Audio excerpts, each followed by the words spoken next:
All women are different, but they are all women. This video is androcentric from a men's point of view and is presented as opinion, commentary, and debate. Expressing opinions is not violence. These are ideas to challenge, question, and argue in public, because classical liberalism relies on the First Amendment for its dialectic.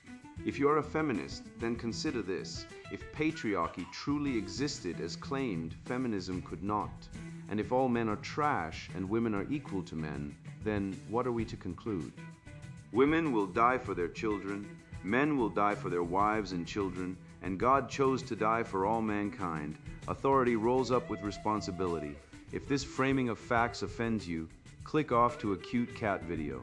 Proceeding further will expose you to gamma bias and criticism directed at ideas, claims, institutions, not at any individual's virtue or dignity.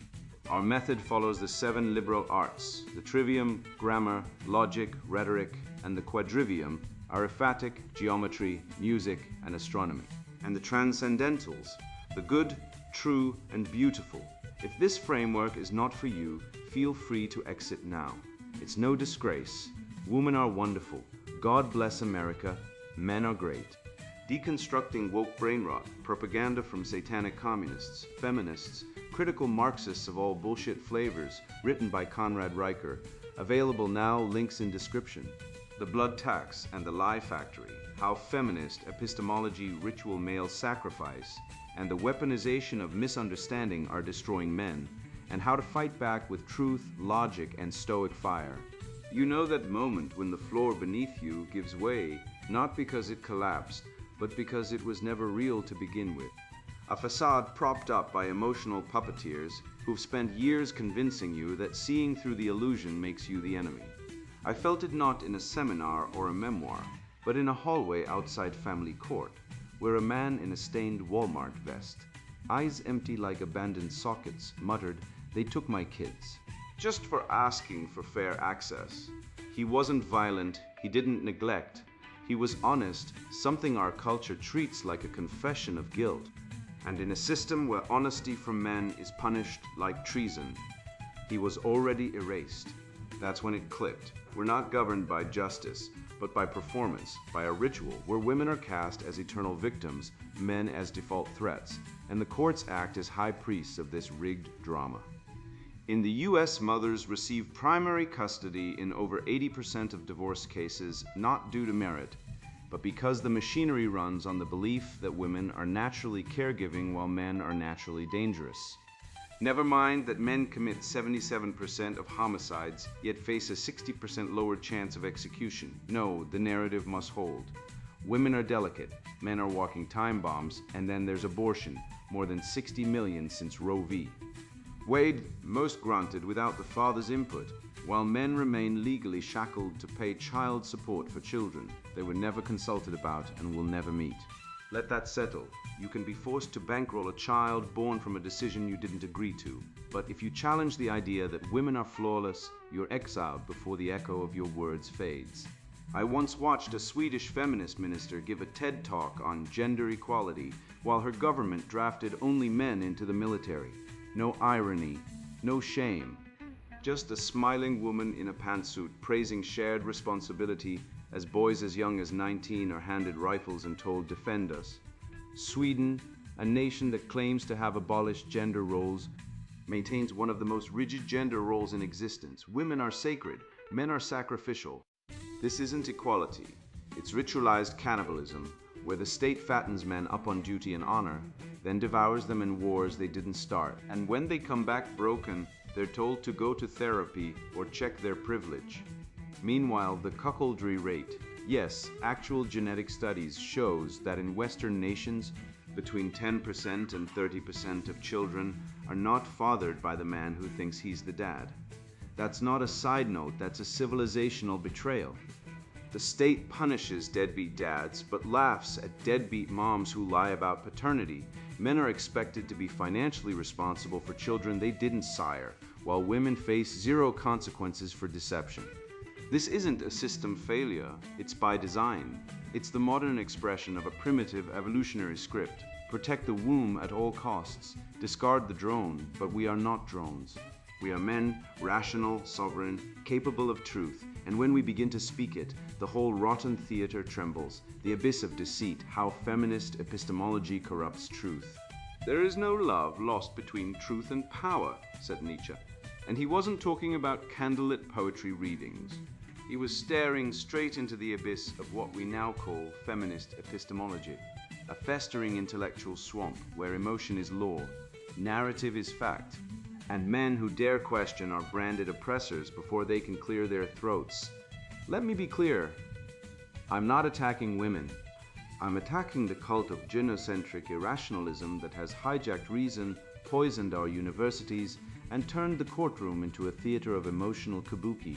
Feminist epistemology doesn't seek truth. It seeks victory. Victory over men, over logic, over reality itself. It's not a philosophy, it's a siege engine. I once watched a sociology seminar where a graduate student solemnly declared, "My truth is my truth, and no one can invalidate my lived experience." The professor nodded sagely, as if the kid had just channeled Socrates. But Socrates didn't say, "My truth." He said, "What is truth?" He questioned, he challenged, he poked holes in comfortable illusions. Feminist epistemology does the opposite. It enshrines the illusion. It says, if I feel it, it is true. And when lived experience becomes a shield against logic, we don't have epistemology. We have superstition with a gender studies degree. It's like saying, I feel the earth is flat, therefore it is, and expecting tenure. Consider Tarana Burke and Me Too. Burke, a former community organizer, claimed she coined Me Too in 2006 to support abused women, noble. But by 2017 it became a viral weapon, a moral panic where accusation was conviction and due process was dismissed as patriarchal bureaucracy. In 1 year, over 300 men lost their careers based on allegations, many unsubstantiated, some demonstrably false. Remember Asia Argento accusing Anthony Bourdain's close friend, actor James Toback. She later admitted she lied. No matter. The narrative was already set. The mob had feasted. And the principle was clear. Feelings override facts. This isn't justice. It's emotional terrorism. And what is lived experience if not a Trojan horse for subjectivity? Patricia Hill Collins, in her Black Feminist Thought, claims that oppressed groups have outside or within perspectives that grant them unique insight into truth. But this is not insight. It's identity metaphysics. It's saying that being black or female or queer gives you epistemic superpowers. By that logic, I, as a man who's been divorced, bankrupted by family court, and silenced for speaking out, should have a privileged epistemic status too. But no, only certain identities qualify. Only certain victim groups are allowed to define reality. This isn't diversity of thought. It's totalitarianism with a sensitivity training. Standpoint, epistemology, the idea that marginalized people know more because they suffer more, is one of the most destructive lies ever smuggled into academia. It's the exact inverse of Socratic dialectic, where truth emerges from argument, not identity. Socrates didn't say, I'm poor, therefore I know more about justice. He questioned everyone, especially himself. But today's feminist epistemologists don't want dialogue. They want dogma. They want to silence men not because we're wrong, but because we're men. And when identity replaces inquiry, we don't get truth, we get tribalism. We get Brett Kavanaugh, a Harvard-educated jurist with a pristine record, nominated to the Supreme Court. Then Dr. Christine Blasey Ford appears claiming he sexually assaulted her in high school 36 years prior with no corroboration, no witnesses, no evidence. Her testimony emotional, vague, contradicted by her own therapist. But none of that mattered. The narrative was too delicious. Powerful man, vulnerable woman, hidden trauma. CNN ran the footage on loop. Democrats wept. The Senate hearings became a spectacle of performative empathy. And why? Because feminist epistemology says emotional testimony trumps forensic logic. Never mind that 72% of false sexual assault allegations are made by women, FBI data, 2022. Never mind that false accusations skyrocket when incentives exist, like fame or political gain. Truth was irrelevant. The feeling was sovereign. And let's talk about that feeling, the sacred feminine emotion, untouchable, infallible. It's not just in courts, it's in classrooms, boardrooms, bedrooms. A woman says she's harassed because a man looked at her too long. He's guilty. A man argues a point too firmly. He's intimidating. This is not equality. It's emotional feudalism. Women as queens of subjective reality, men as serfs required to genuflect before every tear. And when men object, we're accused of toxic masculinity, as if reason, stoicism, and logic are diseases. But these are not toxic. They are the pillars of Western civilization. The very things that built cathedrals, split the atom, and sent men to the moon. Feminist epistemology doesn't want to elevate women. It wants to infantilize them and castrate men. Schopenhauer saw this coming. He wrote, "The best way to keep a secret is to pretend there is no secret." And what is feminist epistemology if not the pretense that women are pure, truthful, and morally superior, while men are inherently corrupt? It's a shared hatred masquerading as solidarity. Women bond not over virtue, but over grievances, not over truth, but over tales of male villainy. It's the oldest con in history, divide and conquer, with the sexes as the battlefield. And men, like obedient sheep, have bought into it, paying alimony to ex-wives who despise them, losing custody of their children, watching their sons raised by single mothers to fear women and resent themselves. The remedy? Return to the trivium, grammar, define your terms, rhetoric, argue with persuasion, not manipulation. Logic, follow reason wherever it leads, even if it offends the delicate sensibilities of the grievance class. Truth is not democratic. It doesn't care about your feelings, and if we don't revive it quickly, we'll keep sacrificing innocent men on the altar of emotionalism while civilization burns. I once asked a Swedish feminist academic how her government could preach gender equality while forcing only men to bleed for the nation. She blinked, paused, and said, "Well, men are stronger. No irony, no shame. Just the casual, unthinking acceptance of a doctrine older than Marx, deeper than ideology, the doctrine that men are not persons but instruments." And in that moment, I saw it. The entire gynocentric machine, polished with progressive slogans, running on the ancient fuel of male disposability. It's not policy, it's ritual. The ritual of submission, men, conscription, and the state's blood tax. When the state demands your body, your blood, your death, and calls it service, you are not a citizen, you are livestock. I stood in a Stockholm train station last winter, watching a glossy government ad flash across the digital billboard, a smiling young woman in a crisp military uniform. The slogan reading, "Sverige behöver dig, Sweden needs you." Cute, patriotic, empowering, except here's the punchline. Sweden has female-only conscription. No, wait, scratch that male-only conscription. That smiling woman will never be drafted. She's decoration. The real conscripts are 18-year-old boys yanked from their beds, handed rifles, and told to protect gender equality while being forbidden from questioning the madness. This is not policy. This is ritual. This is the blood tax, and it is the most grotesque open secret in the Western world. The state demands men's lives in exchange for the illusion of belonging, while women, protected, praised, pampered, pay not a drop. Let's cut through the feminist fog with a chainsaw of truth. In every war, in every draft, in every conscripted army on earth, it is only men who are rounded up like cattle. Forced to kill or be killed for borders they didn't draw, for politicians they didn't elect, for a society that discards them the moment the war is over. There are 100 countries with conscription. How many draft women? Zero. Zero. Not one. The United Nations, that cathedral of woke hypocrisy, calls this gender equality. Let me translate. Gender equality means men die, women don't, and we clap. It's not equality, it's sacrifice. It's ritual castration of the male spirit, dressed up as civic duty. You are not a man, you are a resource, a bullet to be spent, a shield to be shattered. Go back to 1941. The Soviet Union, reeling from Hitler's blitzkrieg, mobilized with the slogan, "The Motherland Calls." And call it did, 34 million men were conscripted. 27 million died. 80% of them, 4 out of 5, were men. Meanwhile, Soviet propaganda deified women as mothers of the nation, guardians of the hearth, symbols of purity. But not one of them was forced to charge a machine gun nest. Not one was sent to freeze in a trench at Stalingrad. No, the women were protected, the men were used up. And when the war ended, the state erected statues to female resilience, while the widows received pensions, and the surviving men, broken, traumatized, discarded, were left to rot in silence. This is not history.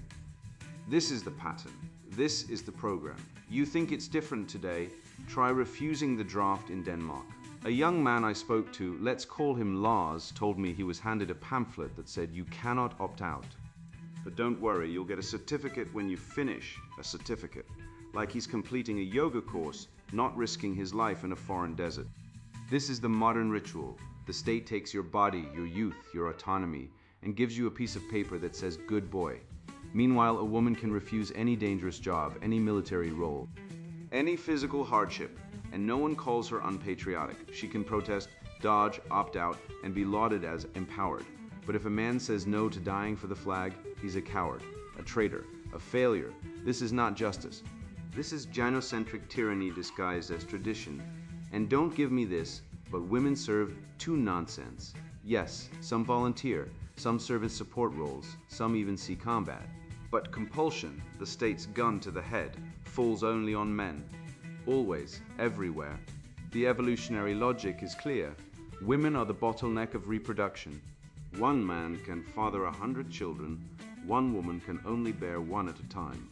So nature hardwired societies to protect women at all costs and expend men like fuel.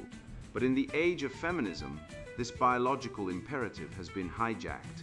The state now uses the excuse of female fragility to justify male disposability, while feminists scream about patriarchy and toxic masculinity, never once questioning why only men are drafted. Only men are jailed for draft evasion. Only men are buried in unmarked graves. The blood tax is not metaphor. It is arithmetic. It is the unspoken contract.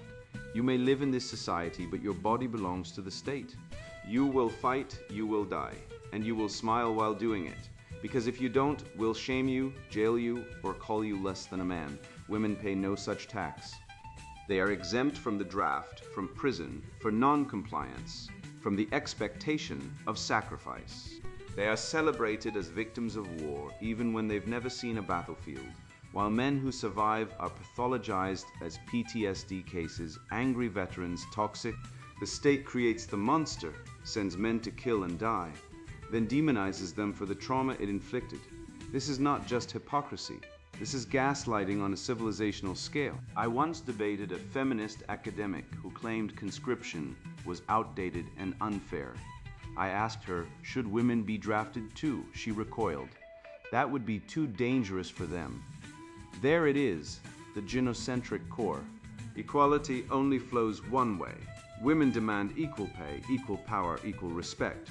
But when it comes to equal risk, equal sacrifice, equal death, suddenly they're too precious, too fragile, too worthy of protection.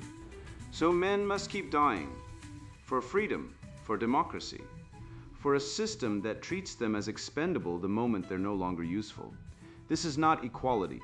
This is ritualized cannibalism, with the state chewing up young men and spitting out medals. Wake up. Your life is not yours. It never was. From the moment you were born male, the state marked you for service, for sacrifice. For silence, they will send you to die in wars for oil, for ego, for nonsense. And when you come back broken, they'll hand you pills and a pamphlet on mental health. But if you refuse, if you say my body, my choice, the same slogan feminists scream for abortion, you'll be hunted, jailed, disgraced. The double standard is not an accident, it is the engine. The blood tax runs on male disposability, lubricated by female exemption, and crowned by feminist virtue signaling. It is the ultimate lie of the gynocentric state that men are privileged while being the only ones forced to pay the highest price. I once sat across from a woman who laughed at something I said politely, distantly, then later informed me I'd humiliated her in front of her friends. When I asked what I'd said, she sighed, eyes rolling skyward, as if the heavens themselves bore witness to my ignorance. You know what you did, she said. the sacred mantra of the emotionally dishonest. I didn't know. I still don't. But I learned that day, clarity is a crime when the system is built to convict men for failing to divine meaning from smoke. And that's when it hit me. This isn't miscommunication.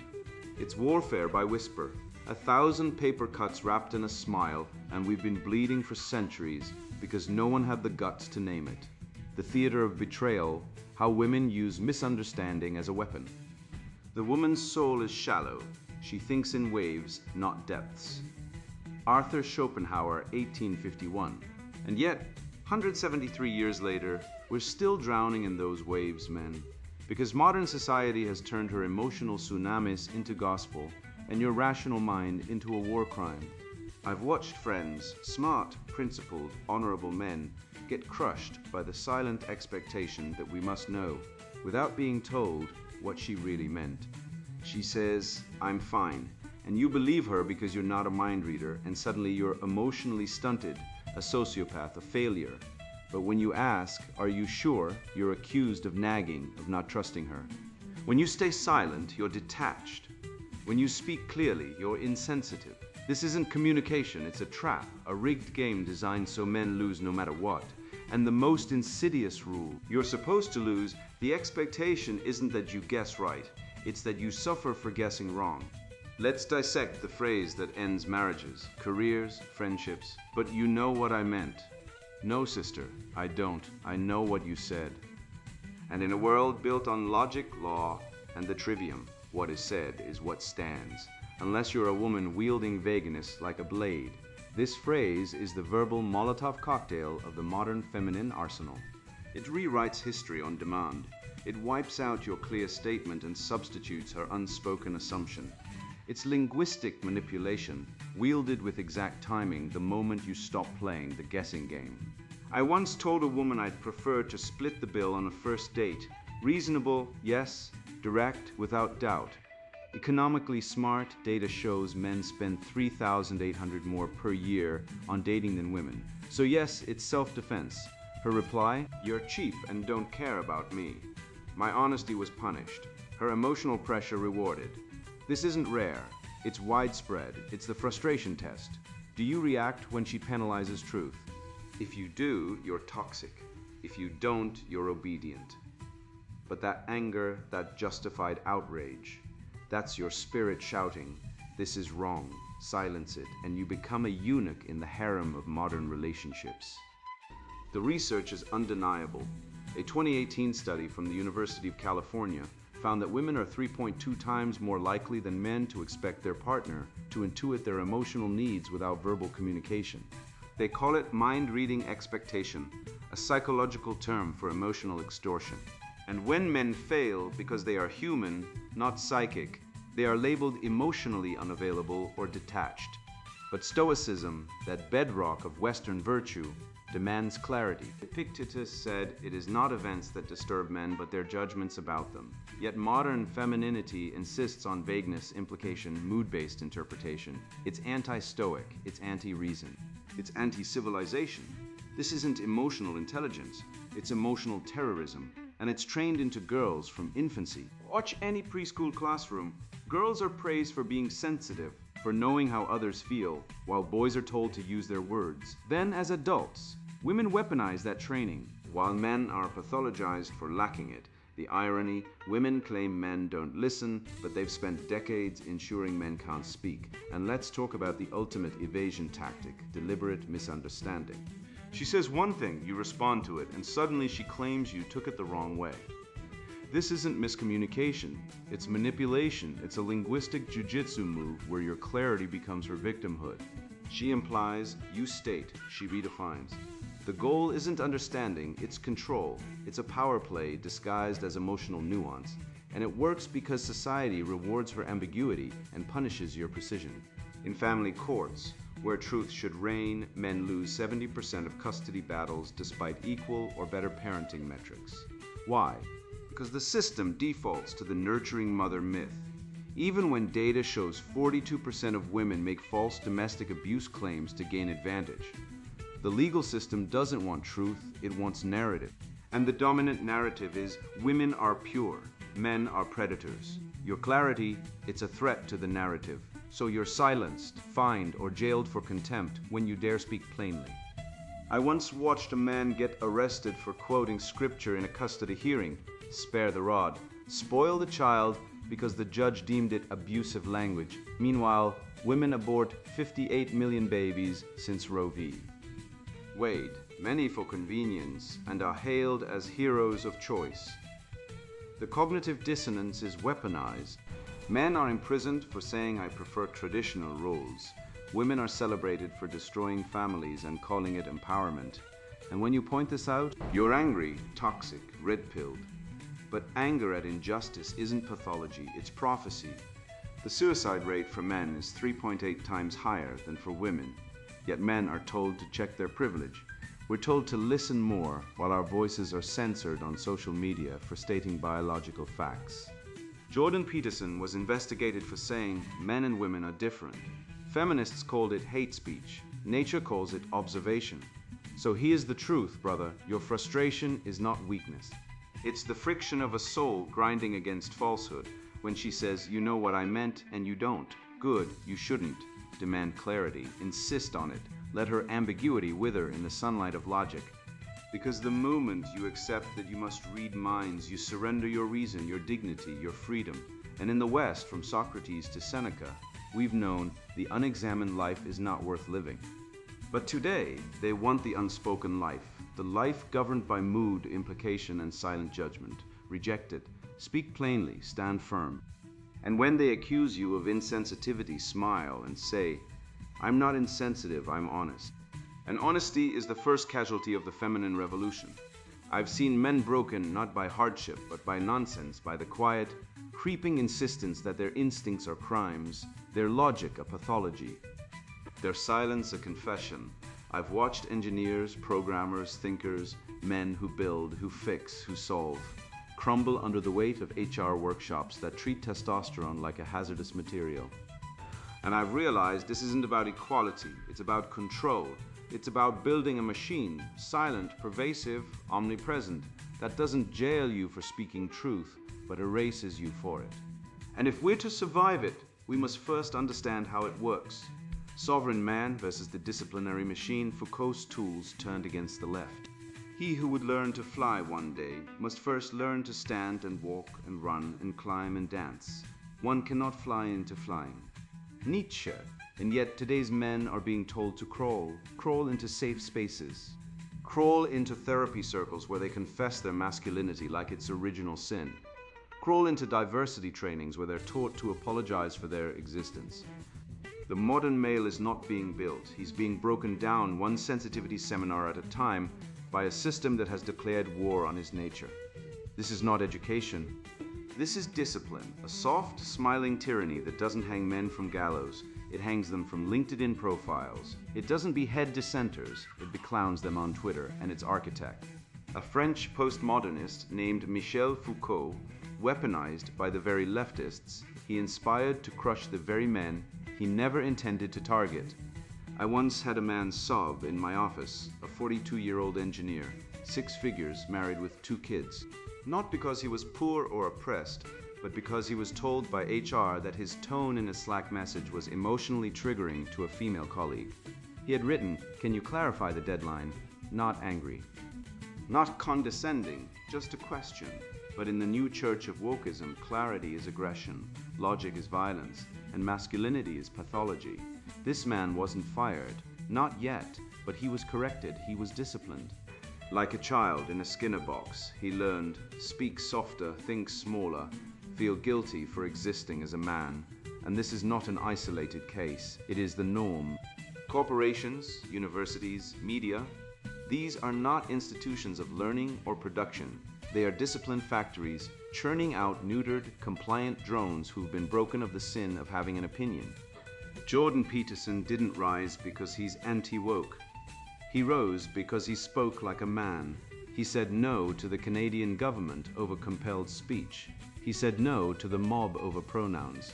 He said no to the therapy culture that wants men to cry in circles while women exploit their vulnerability. And when they came for him, media, universities, feminists, Marxists, He didn't retreat. He stood. He fought. He consequences accepted. That is not activism.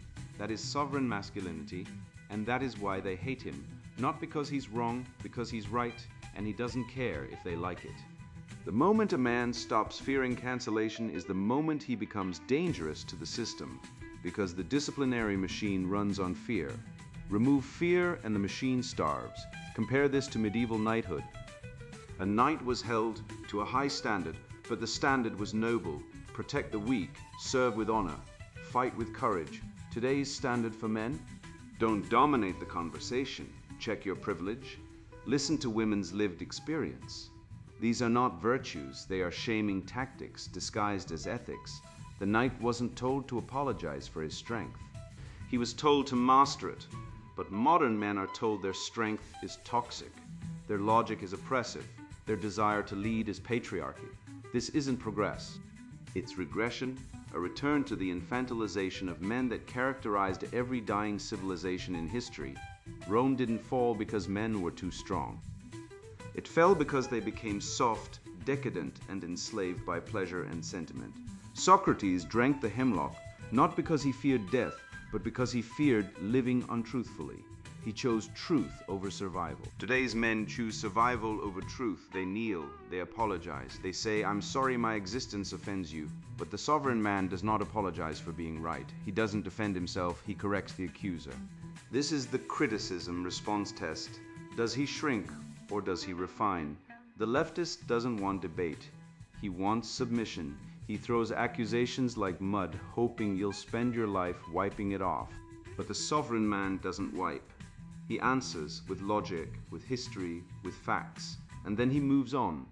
Because truth is not defensive. Truth advances. I know a man, a brilliant software engineer, who was fired for writing an internal memo arguing that diversity hiring based on gender rather than merit was both illogical and discriminatory. He didn't use slurs. He didn't attack women. He simply applied logic. He was exiled, his reputation smeared, his career tanked. Not because he was violent, because he was rational. And rationality is the enemy of the disciplinary machine. Because once men start thinking, they stop obeying. And once they stop obeying, the whole woke empire collapses like a house of cards built on female tears and Marxist lies. Frauke spoke of sovereign power, the king who executes you, and disciplinary power, the school, the prison, the office that shapes your soul. The old tyranny was brutal but honest, obey or die. The new tyranny is insidious, obey or be erased. You won't be beheaded, you'll be cancelled. You won't be imprisoned, you'll be sensitized. You won't be exiled, you'll be diversity trained. And the worst part, most men comply. They trade their sovereignty for a paycheck, their truth for peace. But peace without truth is slavery, and slavery without chains is still slavery. The sovereign man does not seek permission. He does not ask if it's okay to speak. He does not apologize for his height, his strength, his ambition. He owns himself, he speaks truth, he accepts consequences, and in doing so, he becomes free.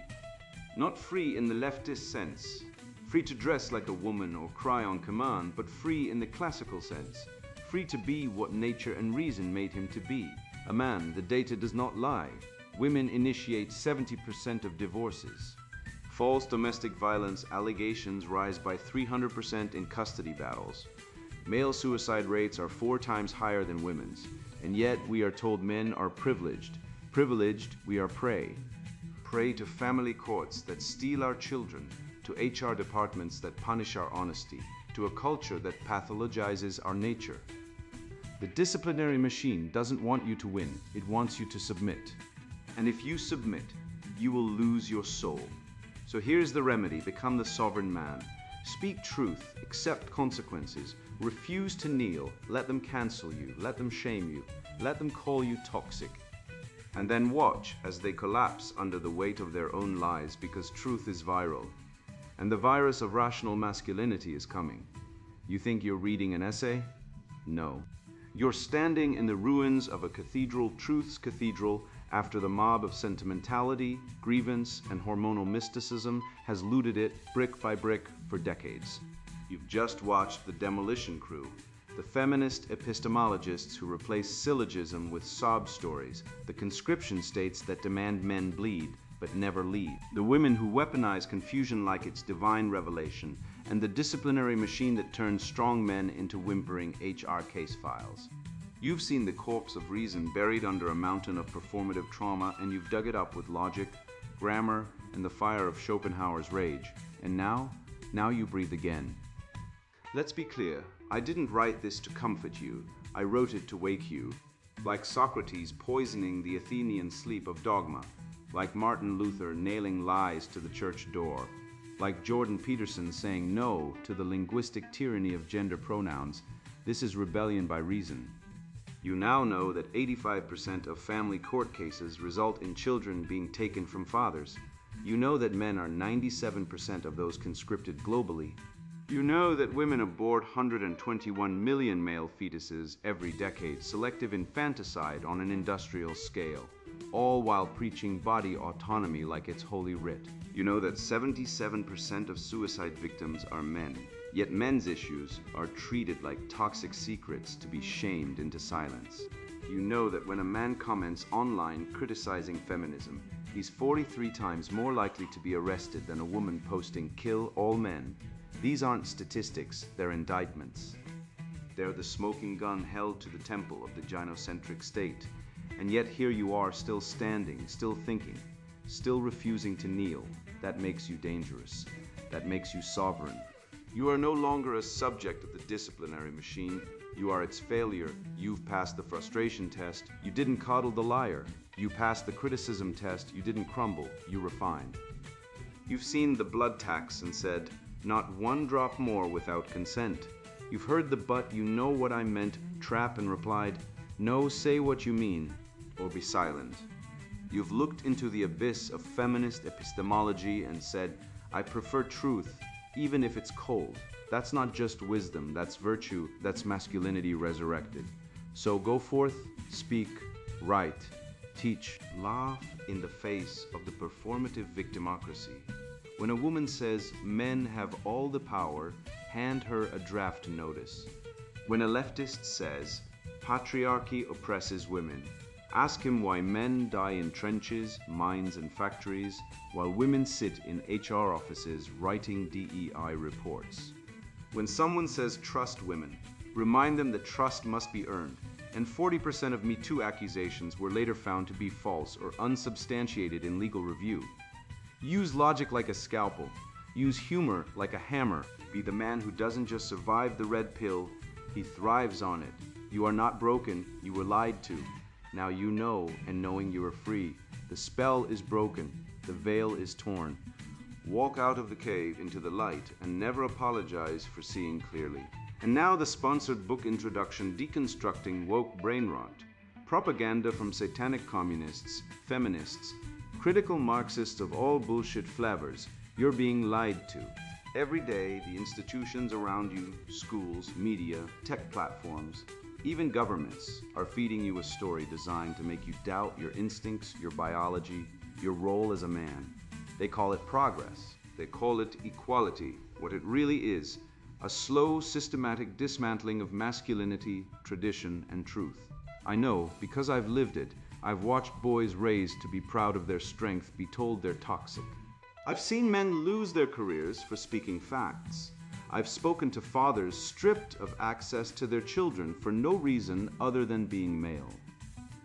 I've met men who've given up, dropped out of work, relationships, society, because they were told they don't matter. And I've traced the roots of this madness not to some natural evolution, but to a calculated ideological war waged by people who hate what men represent. This book was forged in frustration, sharpened by research, and tested in the real world. I've spent years dissecting the propaganda, tracking down the data, interviewing men who've been crushed by the system, and studying the psychology, biology, and history that mainstream institutions ignore or suppress. What you're about to read isn't speculation, it's evidence, it's logic. It's a full-scale counterattack against the woke brain rot that's been injected into our culture like a silent virus. From how TikTok algorithms are rewiring young men's brains to prefer validation over achievement, to how feminist ideology has mutated from a movement for voting rights into a weapon of misandry. I'm exposing the machinery behind the madness. You'll see how gender fluidity pushed on children as if it's science contradicts decades of biology. You'll learn how diversity programs in corporations aren't about inclusion, they're about control, resentment, and profit. You'll discover how schools have become factories for feminizing boys, how the legal system treats men as guilty until proven innocent, and how media mocks masculinity while glorifying weakness. This is not for everyone. If you're a woman who believes men are the problem, or a man who's checked out and content to be emasculated, this book will make you angry. Good. Put it down. Go watch a Netflix special about emotional vulnerability or attend a corporate sensitivity training. This isn't for you. This is for men who still have fire in their gut. For men who look around and see their sons being raised to be passive, their daughters being sexualized, their fathers erased, and their own contributions dismissed. This is for men who want to understand what's really happening and, more importantly, how to fight back. I'm not offering therapy. I'm not selling self-help fluff. I'm giving you weapons, logic, facts, history, biology, and real stories from men who have survived the collapse. You'll learn how to reclaim your mind, your family, your work, and your future. You'll see why traditional masculinity isn't oppression. It's the foundation of civilization. You'll understand why men must lead, not because we're better, but because biology and history demand it. The world is not neutral. There is no middle ground. Either men wake up, organize, and rebuild, or we fade into irrelevance, replaced by algorithms, ideologies, and women pretending to be men. This book is your wake-up call. If you're ready to stop being guilted, shamed, and silenced, if you're ready to stand firm, think clearly, and act decisively, then keep reading. The truth won't comfort you, but it will set you free. Deconstructing Woke Brain Rot, Propaganda from Satanic Communists, Feminists, Critical Marxists of All Bullshit Flavors, written by Conrad Riker. Buy now. Links in description.